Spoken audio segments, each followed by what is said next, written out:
Do you need a wig? If yes, then just keep on watching. Hi everyone, my name is Agustin. I am a wig maker here at Wigs Philippines, the original. For today's video, I've decided to give you a sit-down video na matagal ko nang hindi nagagawa, which is this, connect with my real audiences na kailangan ng wig. So, ayun yung question mark natin, no? Do you need a wig? If the answer is yes, then please continue watching this video. So, wala naman akong specific na ibibigay na information. More on yung mga bagay-bagay lang na alam ko na kailangan yung maintindihan regarding wigs. So, first things first, if tatanungin ko kayo, ba't di ko muna tanungin yung sarili ko? Right? Do I need a wig? As of the moment, yes, I need a wig. So, this is my current hair condition. So, napahaba ko yung hair ko. So, ayan siya. Very manipis. So, whenever I go out, talagang andun pa rin yung insecurity mo. Especially dito, oh, ayan, as you could see. Andun pa rin yung insecurity ko na I look older if ever na wala akong suot na hairpiece or wig. Kumbaga, yung ako normal, yung ayan. I look older for my age. And sobrang sama sa pakiramdam. And I'm pretty sure sa mga walang buhok dyan, naiintindihan nyo yung ibig kong sabihin. For those naman na hindi ganito na unti-unti, yung iba biglaan, majority of those people are undergoing chemotherapy na, during chemotherapy, 2 weeks after your first session, your hair will start shedding and yun instantly lang talaga. But of course, you would have an idea. Pero, alam mo yun, napakabilis lang na panahon para paghandaan yung sarili mo na you're going to lose your hair. Hair is very simple. Ayan lang siya, oh. But it's our crowning glory. Iba talaga yung nagagawa ng buhok natin. So ako right now, I do have wigs, but I'm no longer connected with the wigs that I have at the moment. So ako, question talaga, do I need a wig? Absolutely yes. Kaya lang hindi pa ako ulit gumagawa ng personal wig ko dito sa current state ng life ko, which is me being busy creating wigs for you guys. So, yeah, for the past few months, I know I've been receiving orders from clients na talaga nagtitiwala sa akin. I'm very, very grateful sa inyong lahat. A majority of these orders, talagang gusto nila ma-shorten yung time span para magawa ang wig. Usually, 3 to 4 weeks talaga ang average wig making time ko. But for most of them, they want to get it in just 2 to 3 weeks. Like, I'm trying my best. I do have a small team with me that helps me. Pero I'm still very hands-on to wigs. Andito ako every day, more than 8 hours, majority like 10 to 12 hours. Today, andito ako from 9 a.m. now. It's 7:53. Not sure if you could see, pero 7:53 na. Ayan. So, right now, meron lang ako binababad, may nire-reband ako kasi I have to finish it as soon as I could para tomorrow mahabol ko sana for shipping kasi it's bound to Dubai. So, right now, sobrang busy. And I'm pretty sure ikaw, sobrang busy mo din. And if I'm going to compare yung situation ko to other people, I'm pretty sure lahat busy. I don't wanna compare my life to others. Pero if ko-compare ko yung time ko with others, all of us have 24 hours a day. And very simple lang. We need to rest. We need to eat healthy. We need to work, syempre, for finances. And of course, we need to spend good quality time with our special loved ones. And mabibigyan mo pa ba yung ng oras, yung hair mo, yung pag-intindi mo sa hair mo? And ako, yun, nakalimutan ko that, hey, I have to be reminded every day that, huy, gawa ka na ng personal wig mo. I mean, people would come here, syempre gusto nila makita na you're wearing a wig, pero right now, I couldn't kasi parang I just wanna throw on a hat and just do my work. Parang, am I really a good example sa ating mga wig wearers out there na ako mismo tinatago ko yung dapat nasa akin yung confidence level na nakikita ng tao na, hey, with wigs, it could help you. So ngayon, may natapos kaming wig kasi I'm here at Wigs Philippines. Agustin, I'm trying to elevate everything. So, ngayon itong current wig na natapos ko, I'll show you. This one is an elevated wig. So, I'm gonna show you na lang, no? Para mas makita mo. So, after wearing this, so medyo hihina lang ha, ang audio natin. So, after wearing this, talagang sabi ko, wow, you really did a good job, Agustin. Kasi hindi lang ako nakafocus sa, alam mo yung pagbibenta, still continuously growing as a wig maker. So before so I'll just show you the inside cap construction real quick. So same pa rin siya, this one, just traditional wig cap, may adjustable strap tayo. Of course, ito yung sabitan ng hook. Then meron tayong mga sizes. I do use an average cap, then I'm just pinning it down. This one is fully fitted sa ating client kasi nag-fitting tayo. And of course, my very small logo, which is this one, WP Agustin. I am using HD lace at the moment. So I'll show you the beauty of this. So hindi ko na lang ika-clip to. But by the way, ganito lang yung name ng mga clients ko. So this one is washable. So pag na-wash, hindi nabubura yung name. Ayan. So let's try to put it on. So mag-wig cap muna ako para mas ma-appreciate nyo. By the way, while filming this, meron ako nakababad na nire-reban at the moment, which is overtime talaga ako. And sabi ko, since I'm still waiting for it to process, why not create a video, which matagal ko nang hindi nagagawa. And I know that some of the viewers out here are still waiting for this type of videos kasi dito tayo nakaka-connect eh.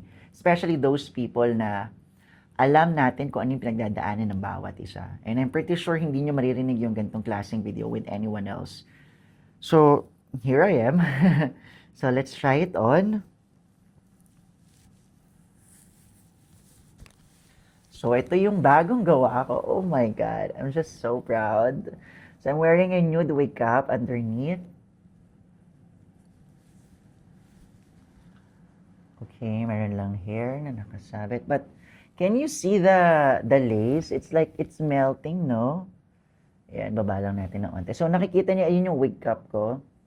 Ayan. So, oh my God. Look. Guys, I'm just so proud. Very, very proud. This one is just a basic wig, Basic wig lang to. The reason why I'm so proud is because I'm be able to source very good quality hair.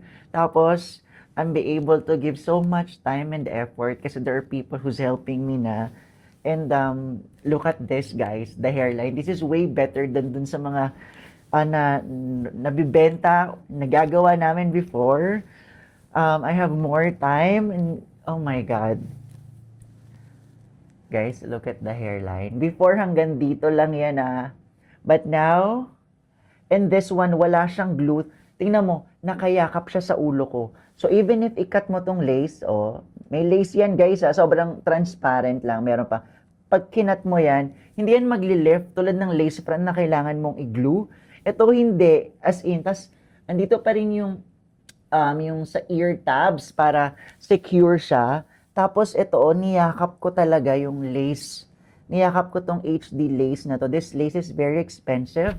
Pero, syempre, I have to give the best sa mga ginagawa ko. I just don't want to make wigs na wig lang para may mabenta. I wanted to create the best hair possible. My God, guys, look at this. This, by the way, hindi to pinlansya, winash lang to. This one is very beautiful. Look at the hair quality. My God. Sobrang ganda niya.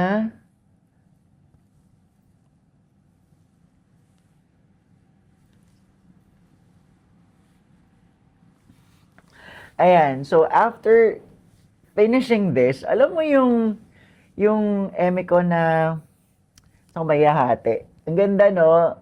Oh my God.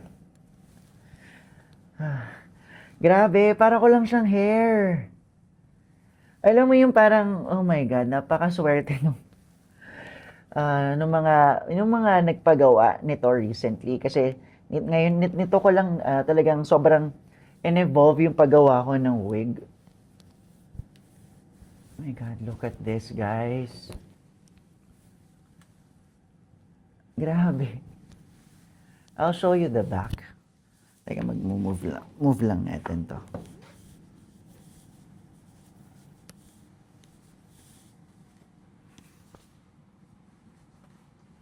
Grabe, ang ganda.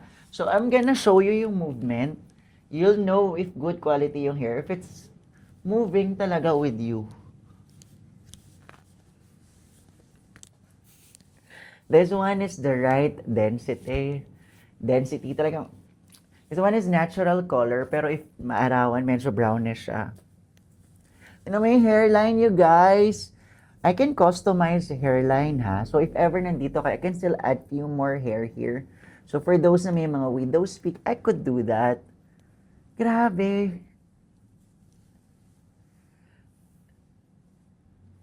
My God. Ayun lang. Kanina, nung natapos to, sabi ko, parang na-happy ako ulit. I know this is not mine. Ginawa namin siya for someone special. Pero nung nakita ko siya, sabi ko, kasi ito yung mga elevated wigs na recently na nagagawa ko. Yung talagang yung hairline natin, very perfect. Tapos, right now, very good quality hair na yung mga ginagamit ko. So, sobrang piling-pili na. Sobrang piling-pili. So, maaasahan nyo na, if ever magpagawa kayo, you'll get a good quality hair. Ito yung nabuhayan ulit ako na, I want this hair. I want this for myself. Ayan o, I know it's long, very feminine, but I no longer care. I wanted to live my life the way I want. Yes, I'm a wig maker. I do things on my own. Lalabas ako, wala akong kasalanan, wala akong atraso kahit kanino man. I just wanna live the life I want to. So, gagawa ulit ako ng wig na ganito. Siyempre, every wig that I create, better lagi. Kailangan always better than what I have created back then. So, every day talaga, I'm always making sure na best yung gagawin ko. Hindi ako papayag na yan, okay na yan. No. I have to make sure na pasado siya sa akin, that I'm going to wear it out before I release it to you. So, if you need a wig, this is your sign. Kasi ako parang, walang magsasabi sa akin na when is the right time to get a wig. Ako, nafe-feel ko siya, I'm making the wig, so I should get one kasi ang ganda na ng gawa ko. Just look at that, oh, grabe. Close up mo, oh, yan, no? The hairline, the hair parting. Grabe. Hindi to binlower, hindi to binlower, hindi to pinlansya. This is what it is. After you wash your hair. Yan na siya. Ganyan siya. Alright. I'm just so proud of the quality of the hair. Very, very proud. And also, bakit ngayon lang ako nagkaroon ng more time in focusing in elevating the wig? Actually, hindi naman tuloy-tuloy naman talaga yung pag-elevate ko sa paggawa ng wig. It's just that recently, my sisters, Kathy and Rio, came in to help with the business. Sobrang stressed out talaga ako for the past few months because of the numbers. Numbers are not adding up. I'm really bad at math back then, simula pa bata ako. And I think it's not really for me yung mga business side. Kasi, I consider myself as an artist. No one will call you an artist unless you say so to the world. I'm a wig artist. So, nakatapos ako ng nursing pero hindi ko siya ginagamit as of the moment because I do follow my passion with hair.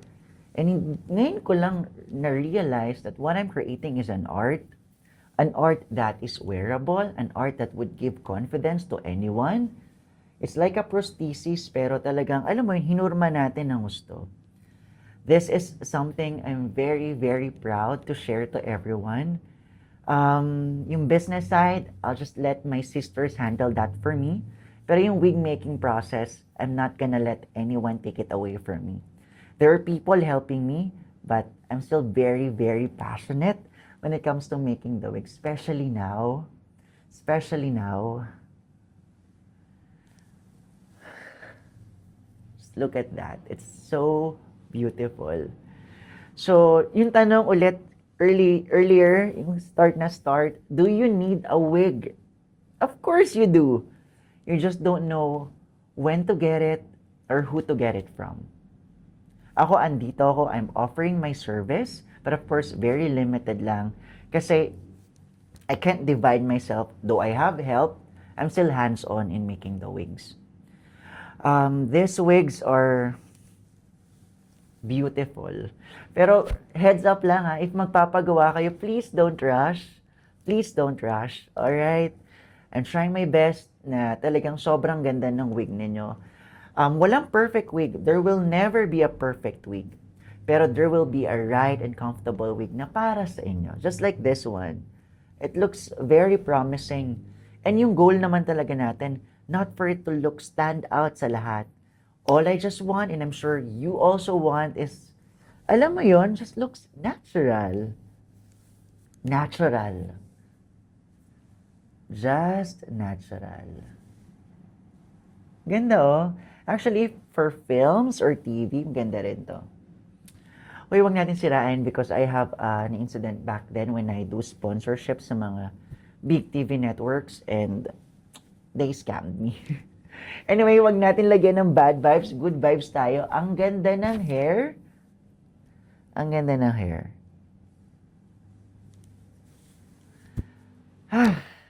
Thank you for giving me this opportunity to share this kind of talent to everyone.